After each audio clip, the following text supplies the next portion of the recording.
করছি আজকের গল্প ষষ্ঠীপদ চট্টোপাধ্যায়ের লেখা রাত্রির যাত্রী। বেশ কয়েক বছর আগেকার কথা।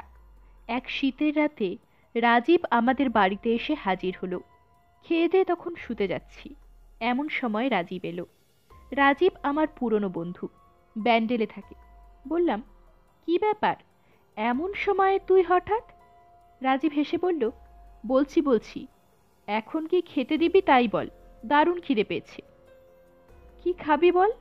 লুচি আর আলু ভাজা খা বরং। ওরে বাবা, লুচি খেলে আবার অম্বল হয়, তুই ভাতের ব্যবস্থা কর। তাহলে স্টোভে ভাত বসিয়ে দিই, আর ডিমের ঝোল। অত ঝঞ্ঝাটের দরকার কি, ভাতের মধ্যে ডিম দিয়ে দে, ঘি থাকে তো আরো ভালো। গরম ভাতে ঘি মেখে ডিম সিদ্ধ দিয়ে চমৎকার খাওয়া হবে। এই বলে জামা প্যান্ট ছেড়ে লুঙ্গি আর সোয়েটার পরে আমার তক্তাপোশের বিছানায় লেপ মুড়ি দিয়ে গা এলিয়ে দিল। তারপর বলল, তুই তো দেশ দেশান্তরে ঘুরিস, পাটনায় গেছিস কখনো? না। কেন বলতো? একটা অদ্ভুতুরে চিঠি এসেছে, আমাকে কালই পাটনা যেতে হবে। তুই যাবি ভাই আমার সঙ্গে? আমি তো কখনো বাইরে বেরোইনি, ছেলেবেলায় মা বাবার সঙ্গে একবার দেওঘর গিয়েছিলাম। বললাম, যেতে আপত্তি নেই, কিন্তু আজকাল যা ট্রেনের অবস্থা, তাতে বিনা রিজার্ভেশনে ট্রেনে ওঠাই তো মুশকিল। সে ভাবনা তোকে ভাবতে হবে না, আমার ছোট জামাইবাবু রেলের বুকিং ক্লার্ক, পাঞ্জাব মেলের দুটো বার্থের কথা তাকে বলে রেখেছি। এখন তুই যদি যাস তো ভালো হয়, না হলে আমাকে একাই যেতে হবে। কেন, কি ব্যাপার, হঠাৎ পাটনায় যাবি কেন? কি এমন চিঠি এলো তোর?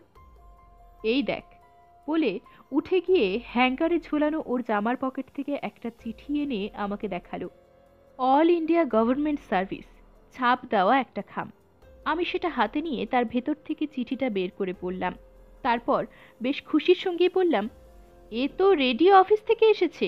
তুই রেডিওতে ভজন গাইবি বলে আবেদন করেছিলি, তাই ওরা তোকে ভয়েস টেস্টের জন্য ডেকেছে। কাল বাদে পরশু তোর টেস্ট। তার মানে কাল রাতে পাঞ্জাব মেলে যেতে পারলে পরশু ভোরে নামা, তারপর দুপুর দুটোয় পরীক্ষা দিয়ে সন্ধ্যের সময় ট্রেনে চাপলে সকাল হলেই হাওড়ায়। মাত্র 2-3 দিনের মামলা।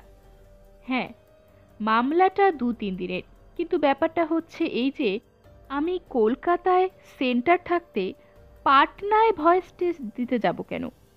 আর তার চেয়েও বড় কথা, রেডিওয়ে গান গাইবার জন্যে আমি কোনো সময় কোনো আবেদন করিনি। তবে তো কথাই নেই, চিঠিটা ছিঁড়ে কুচিয়ে ফেলে দিয়ে 2 দিন এখানে বিশ্রাম নিয়ে গল্পের বই পড়, সিনেমা দেখ, এইসব কর। তাই করতাম, কিন্তু এবার দেখ, এই চিঠিটা পড়।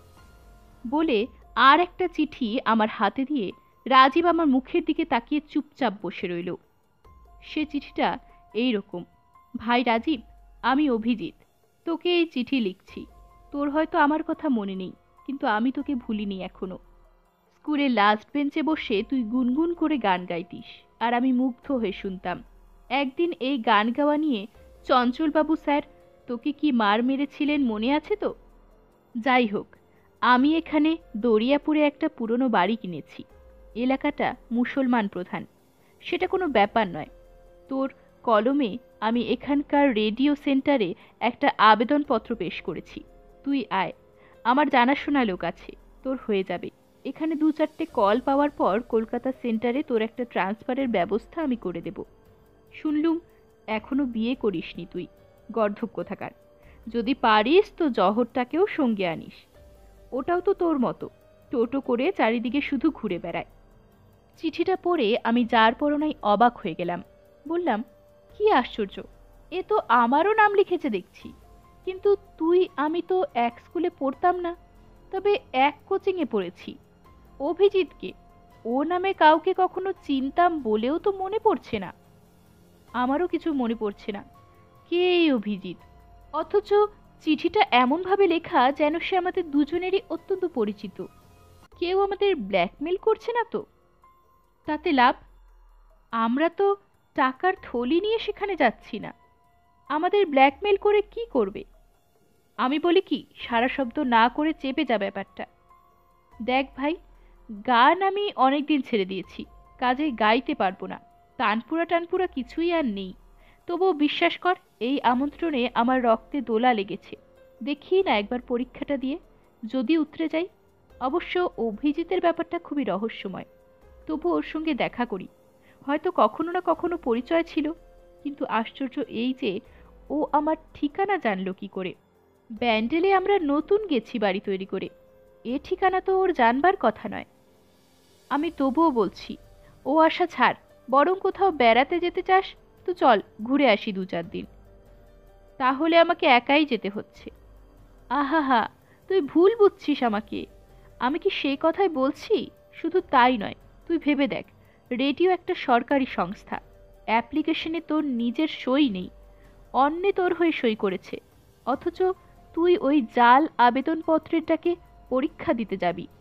এটা কি একটা 2 নম্বরই ব্যাপার নয়? ধরা পড়লে কিন্তু কেলেঙ্কারি হয়ে যাবে।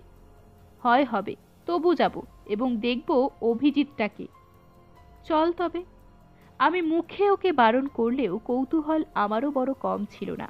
সে রাতটা 2 বন্ধুতে গল্প গুজবে কাটিয়ে পরদিন সকালে রিজার্ভেশনের জন্য গেলাম। টিকিটের অবশ্য অসুবিধে হলো না।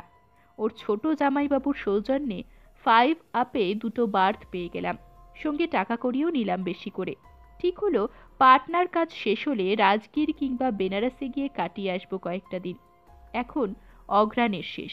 এই কনকনে শীতে বিহার ইউপির দর্শনীয় স্থানগুলি ঘুরে বেড়াতে মন্দ লাগবে না। সে কি দারুণ আনন্দ! পরদিন রাতের গাড়িতে পাটনা কোচের 3 টায়ারে শুয়ে হোটেলের কষা মাংস আর তন্দুরি রুটি খেতে খেতে মনে হলো যেন বন্ধ খাঁচা থেকে মুক্ত হওয়া পাখির মতো ডানা মেলে উঠছি। প্রচণ্ড শীতের দাপটটাকে ঢাকতে সারা গায়ে কম্বল মুড়ি দিয়ে ট্রেনের দোলায় দুলতে দুলতে কখনো জেগে কখনো ঘুমিয়ে এক অপূর্ব নিশি যাপন করতে লাগলাম।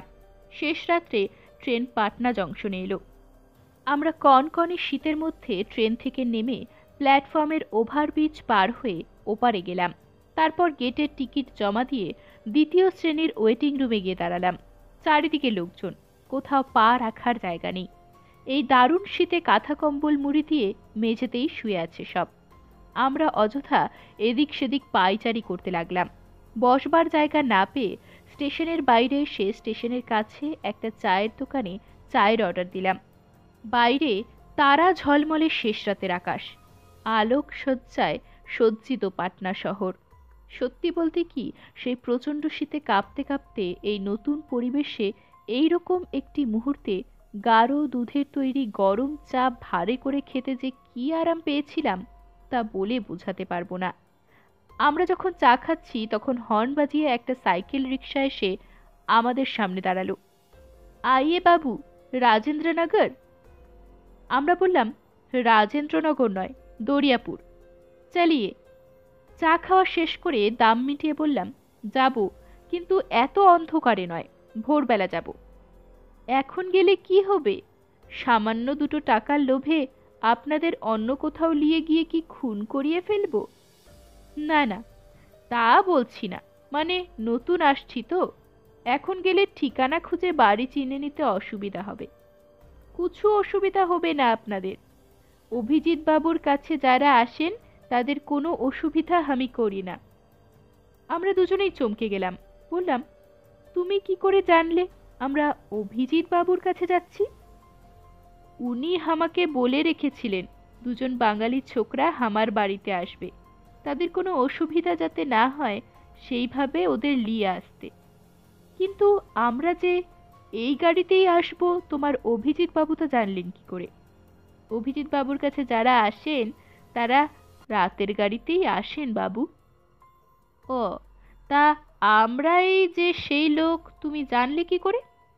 আমি যখন রাজেন্দ্রনগর বললাম আপনারা তখন দরিয়াপুর বললেন, তাতেই বুঝলাম আপনারা তারাই।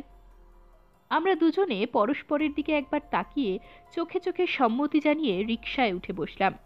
আলোকোজ্জ্বল পাটনা শহরের বুকে রাত্রির যাত্রী আমরা প্রচণ্ড শীতে কাঁপতে কাঁপতে রিকশায় চলেছি। রিকশার সমানে ভেপু বাজিয়ে দ্রুত গতিতে এ পথ সে পথ করে দরিয়াপুরের দিকে এগিয়ে চলল। এইভাবে অনেকটা পথ যাওয়ার পর বড় রাস্তা ছেড়ে বস্তি অঞ্চলের গলিতে ঢুকল রিকশা। এতক্ষণ তবু পথে ঘাটে 2-1 জন মানুষ বা কোনো না কোনো যানবাহন নজরে পড়েছিল। দোকানপাট বন্ধ থাকলেও রোড লাইটে পথঘাট উজ্জ্বল ছিল। এখন এই গলির নরকে শুধু অন্ধকার আর অন্ধকার। এ গলি সে গলি করে কোথায় যে নিয়ে চলল সে, তা কে জানে। তারপর একটা বাড়ির সামনে এনে অনবরত ভেপু বাজাতে লাগলো। আমরা বললাম, এই বাড়ি নাকি? হ্যাঁ, এই বাড়ি, ইয়ে মাকান অভিজিৎ বাবুকা। আমরা তখন দরজায় কড়া নেড়ে ডাকতে লাগলাম, অভিজিৎ, অভিজিৎ। দু একবার ডাকার পরই ভেতর থেকে সাড়া পাওয়া গেল, হ্যাঁ 1 মিনিট দাঁড়া। আমরা দরজা খোলার অপেক্ষায় দাঁড়িয়ে রইলাম। এমন সময় হঠাৎ খেয়াল হলো রিক্সাটা নেই। তাই তো, গেল কোথায়? ভাড়াও তো দেওয়া হয়নি।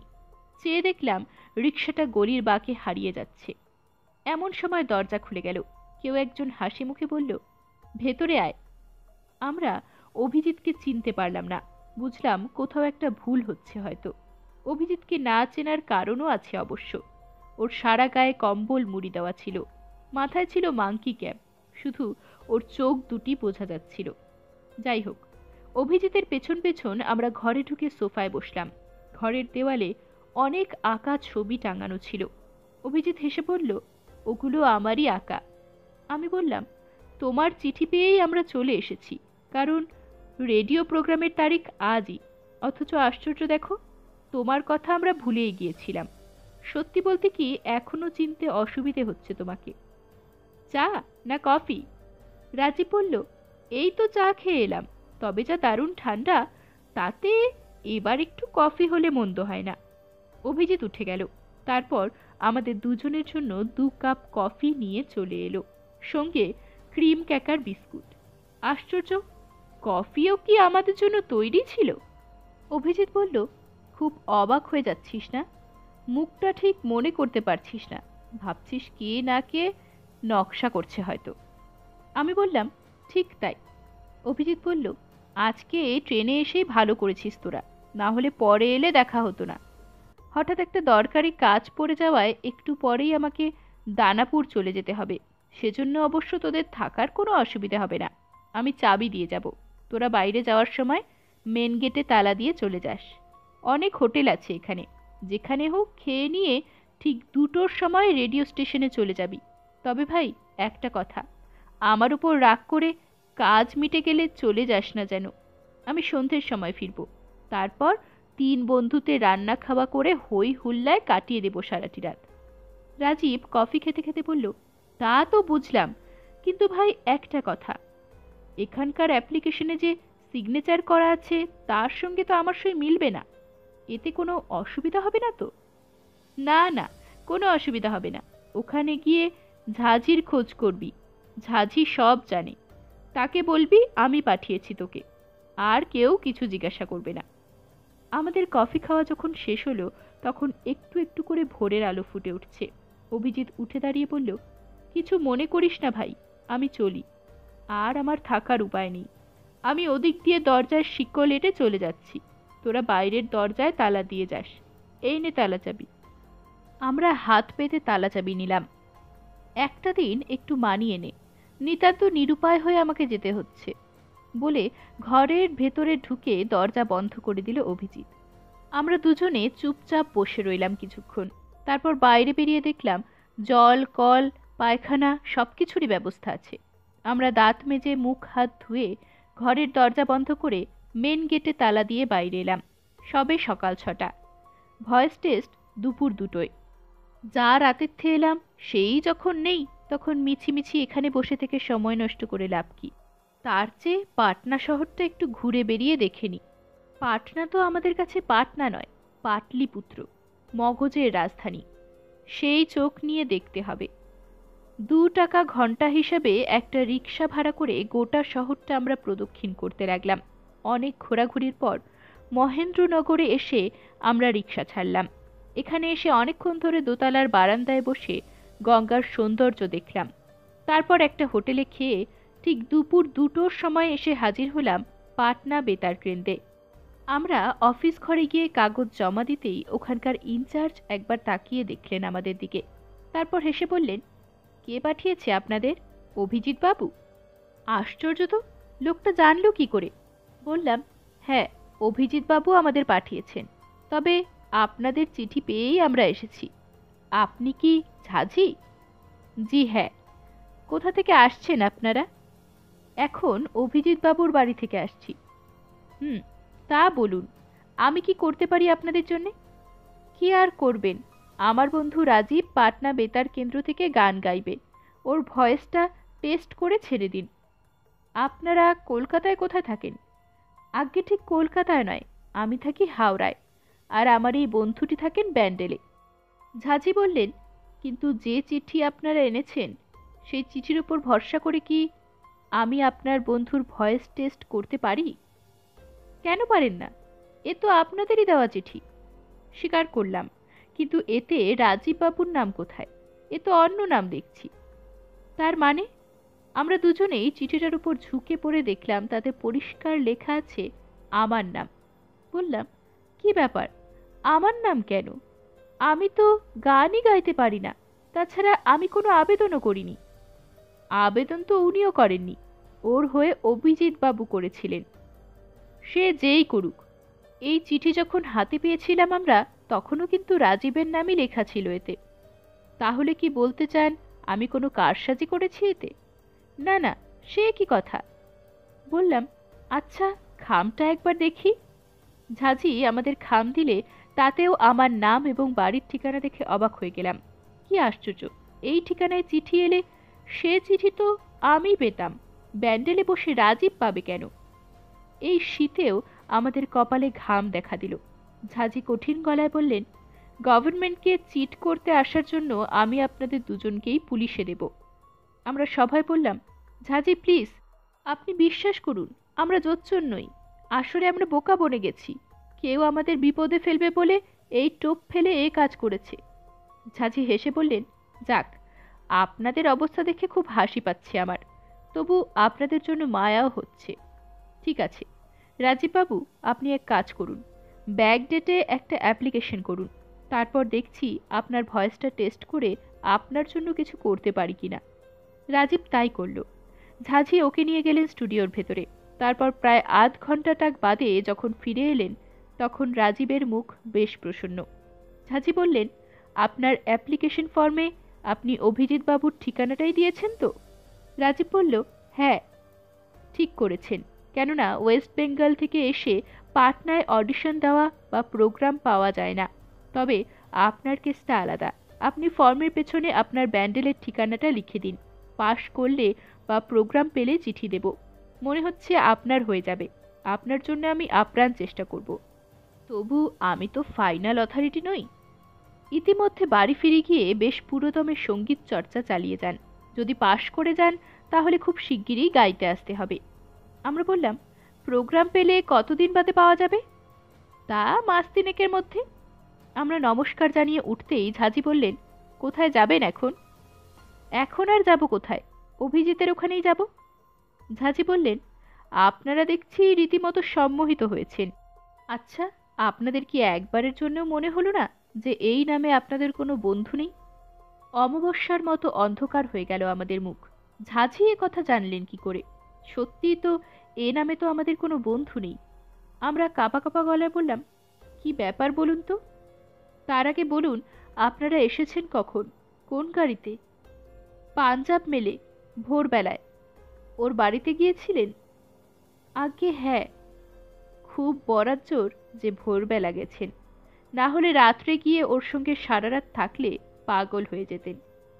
সে কি? আরে মশাই, অভিজিৎ বলে কেউ ওখানে থাকে না, তবে এক সময় থাকতো। আমার বিশেষ বন্ধু লোক ছিল। আজ থেকে প্রায় 7-8 বছর আগে ওই বাড়িটা কেনার পরই ও এক বিশেষ সম্প্রদায়ের লোকের হাতে খুন হয়।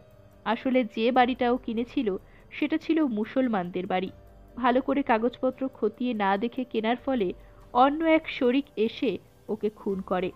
তারপর থেকে প্রায়ই দেখা যায় 6 মাস 1 বছর অন্তর বিভিন্ন অঞ্চল থেকে বেছে বেছে বাঙালি ছেলে মেয়েদের এইভাবে উড়ো চিঠি দিয়ে ও এখানে ডেকে আনছে, এবং ওর অলৌকিকত্বর নিদর্শন হিসাবে প্রতিবারই দেখা যাচ্ছে পরীক্ষার্থী তার কাগজ জমা দেওয়ার পর কাগজে হয় অন্য নাম ঠিকানা ফুটে উঠেছে, নয়তো কাগজ একদম সাদা হয়ে যাচ্ছে। এ নিয়ে আমরা তিতিবিরক্ত হয়ে গেছি ভাই। এমনিতে অভিজিৎ খুবই ভালো ছেলে ছিল, গান বাজনা করতো, ছবি আঁকতো। তা যাক, আপনারা যেন ভুলেও ও বাড়িতে রাত কাটাতে যাবেন না। সোজা স্টেশনে গিয়ে ঘরের ছেলে ঘরে ফিরে যান। আমরা কাল বিলম্ব না করে সোজা স্টেশনে চলে এলাম এবং বেশি টাকা দিয়ে 6 ডাউনের পাটনা কোচে দুটো স্লিপার বার্থ রিজার্ভ করে সেরাতেই পালিয়ে এলাম। ঝাঁঝি অবশ্য কথা রেখেছিলেন, কিছুদিন পরেই ভদ্রতা করে সরকারিভাবে চিঠি দিয়ে রাজীবকে পাটনা বেতার কেন্দ্রের ভয়েস টেস্টে উত্তীর্ণ হতে না পারার কথাটা জানিয়ে দিয়েছিলেন। এরকমই আরও সব গল্প পেতে চ্যানেলটিকে সাবস্ক্রাইব করে দেবেন। আর গল্পটি যদি ভালো লেগে থাকে তাহলে লাইক, শেয়ার আর কমেন্ট করে দেবেন।